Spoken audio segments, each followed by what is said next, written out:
Hi. இன்றைக்கி நம்ம என்ன சமைக்க போகிறோம்னு பார்த்தீங்கன்னா வெண்டைக்காய் புளிக்குழம்பு. எல்லாருக்கும் வெண்டைக்காய் ரொம்ப பிடிக்கும்ல. வெண்டைக்காய் புளிக்குழம்பு எப்படி ஈஸியாக செய்யலான்றது இன்றைக்கி நம்ம பார்ப்போம். அதுக்கு ஒரு கடாய் எடுத்துக்கோங்க.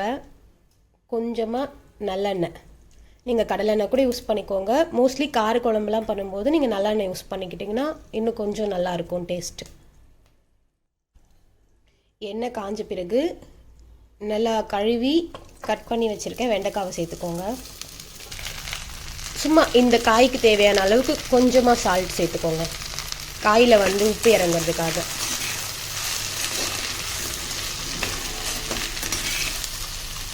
கொஞ்சம் மஞ்சள் பொடி. ஓகே, வெண்டைக்காய் வதங்கிருச்சு. இந்த அளவுக்கு வதங்கினாலே போதும். இப்போ இதை நாம் தனியாக எடுத்துடலாம். இப்போ அதே கடாயில் கொஞ்சமாக நல்லெண்ணெய், நீங்கள் எந்த எண்ணெய் யூஸ் பண்ணாலும் சரி, நல்லெண்ணெய் யூஸ் பண்ணால் நல்லெண்ணெயே யூஸ் பண்ணுங்கள். கடலெண்ணெய் அதோடு சேர்க்காதீங்க. அப்படி இல்லையா, கடலெண்ணெய் யூஸ் பண்ணுறதுனா கடலெண்ணெய் யூஸ் பண்ணுங்கள். ரெண்டு எண்ணெயும் சேர்த்து சமைக்கக்கூடாது, கொலஸ்ட்ரால் அதிகமாகிடும். கடுகு பொரிஞ்ச உடனே கொஞ்சமாக வெந்தயம் சேர்த்துக்கோங்க. வெந்தயம் கருகிடக்கூடாது. ஒரு கைப்பிடி பூண்டு தாராளமாக சேர்த்துக்கோங்க. பூண்டு பார்த்திங்கன்னா நல்லா கொஞ்சம் வதங்கட்டும். பூண்டு வதங்கினா டேஸ்ட் உங்களுக்கு நல்லா கொடுக்கும்.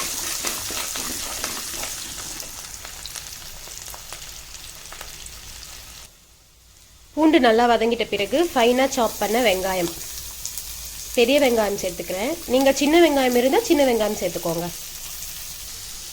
வெங்காயம் உங்களுக்கு எவ்வளோ வேணுமோ அவ்வளோ சேர்த்துக்கோங்க. கிரேவி குழம்பு அதிகமாக வேணும்னா வெங்காயம் தக்காளி அதிகமாக போட்டால் தான் குழம்பு நமக்கு அதிகமாக கிடைக்கும். நீங்கள் கம்மியாக வெங்காயம் தக்காளி போட்டிங்கன்னா நிறைய பேர் சாப்பிட முடியாது. ஒரு 2 பேர் 3 பேர் தான் சாப்பிட முடியும். ஓகே, வெங்காயம் நல்லா வதங்கிருச்சு. கருவேப்பிலை சேர்த்துக்கோங்க. கருவேப்பிலை சேர்த்தாலும் சேர்க்கலாம், சேர்க்கலனாலும் விடலாம். என்கிட்ட கருவேப்பிலை இருந்தால் நான் எல்லா டிஷ்ஷுக்கும் கருவேப்பிலை சேர்ப்பேன். சேர்த்துக்கோங்க. சேர்த்துட்டு ஒரு 3 இல்லைன்னா 4 பழுத்த தக்காளி நல்லா ஃபைனாக சாப் பண்ணி வச்சுருக்கேன். தக்காளி நல்லா வதங்கிருச்சு. இப்போ மிளகாத்தூள் சேர்த்துக்கலாம். நீங்கள் வீட்டில் அரைக்கிறீங்க பார்த்தீங்களா, அந்த மிளகாத்தூள் தான் ரொம்ப பெஸ்ட்டு. 2 ஸ்பூன் மிளகாத்தூள் சேர்த்துக்கோங்க. ஏன்னா அதில் நம்ம சுக்கு, மிளகு, கருவேப்பிலை எல்லாமே போட்டு அரைப்போம். நீங்கள் எது வேணும்னாலும் நீங்கள் அந்த மிளகாத்தூளே சேர்த்துக்கோங்க. நாங்கள் மோஸ்ட்லி எல்லாத்துக்கும் அதான் சேர்ப்போம், பிரியாணி தவிர. நல்லா போட்டு கிளறி விட்டுக்கோங்க.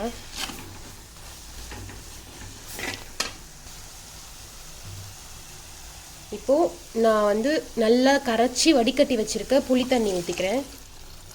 உங்களுக்கு புளிப்போட ஃப்ளேவர் பிடிக்காது அப்படின்னா நிறைய தக்காளி சேர்த்துக்கோங்க. என்ன மாதிரி நாங்கள் அதிகமாக புளி சேர்க்க மாட்டோம், தக்காளி தான் அதிகமாக சேர்ப்போம்.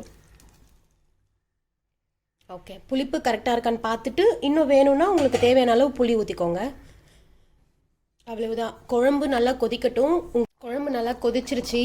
மிளகா வாசனை போன பிறகு நம்ம வதக்கி வச்சுருக்கோம்ல அந்த வெண்டைக்காய் சேர்த்துக்கோங்க. நீங்கள் இதில் மோஸ்ட்லி கருப்பு புளி, பழைய புளியெல்லாம் வச்சுருப்பாங்க பார்த்தீங்களா, அது சேர்த்திங்கன்னா உங்களுக்கு அந்த கலர் நல்லா சூப்பராக கொடுக்கும். அந்த பிளாக் கலரில் அந்த குழம்பு நல்லா திக் கன்சிஸ்டன்சியில் சூப்பராக இருக்கும். இது என்னோடது வெள்ளை புளி, அதனால் குழம்பு இந்த கலரில் இருக்குது. வெண்டைக்காய் சேர்த்துட்டு போட்டு ரொம்ப கொதிக்கணும்னு அவசியம் இல்லை. எண்ணெய் பிரிஞ்சு வந்தாலே நீங்கள் ஆஃப் பண்ணிடலாம். ஏற்கனவே நம்ம வெண்டைக்காய் வதக்கி தான் இருக்கோம். அவ்வளவுதான், நம்மளோட வெண்டைக்காய் புளிக்குழம்பு ரெடி. பாருங்க, இப்படி தான் இருக்கும். நான் ஆஃப் பண்ணிட்டேன். கடாயோட சூடு அது கொதிக்குது. Okay, by. நெக்ஸ்ட் வீடியோவில் பார்க்கலாம்.